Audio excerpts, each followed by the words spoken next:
Sejarah Masjid Wetu Telu atau Masjid Belek Bayan Lombok.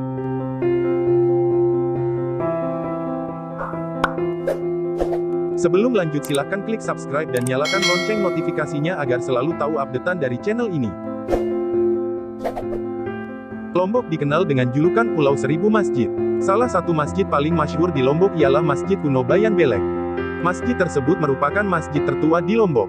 Masjid Bayan Belek adalah sebuah masjid Wetu Telu yang terletak di Jalan Labuan Lombok, Desa Bayan, Kecamatan Bayan, Kabupaten Lombok Utara, Nusa Tenggara Barat atau sekitar 80 km dari kota Mataram. Meski bentuknya sederhana, namun Masjid Bayan Belek memiliki keistimewaan tersendiri, yakni telah menjadi salah satu situs bersejarah yang ada di Indonesia. Masjid ini berdiri pada abad ke-17, yang berarti usianya telah lebih dari 300 tahun. Kecamatan Bayan memang salah satu gerbang masuknya Islam di Pulau Lombok.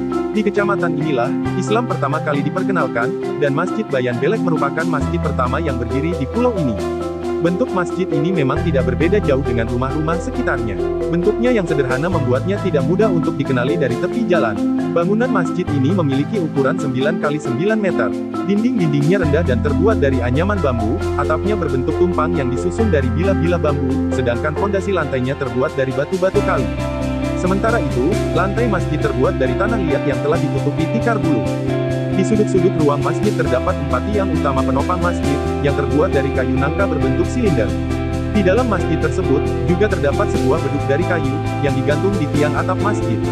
Di dalam masjid ini, terdapat belek atau makam besar salah seorang penyebar agama Islam pertama di kawasan ini, yakni Gaus Abdul Rozak.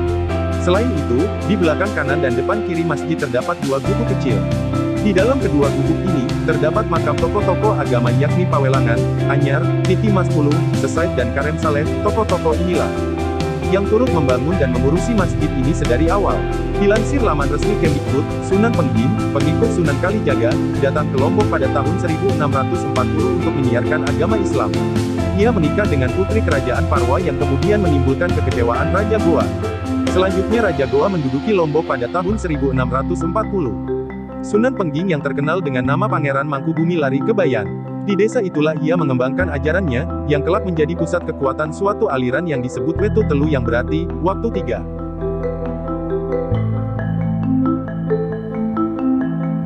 Sejatinya aliran Wetu Telu sudah tidak ada lagi di Bayan. Namun sebagian warga lokal masih melakukan upacara-upacara peninggalan aliran tersebut, seperti upacara sedekah urip, ritual minta hujan dan lainnya. Demikian pembahasan tentang sejarah Masjid Kuno Wetu Telu Bayan, dan terima kasih sudah menonton.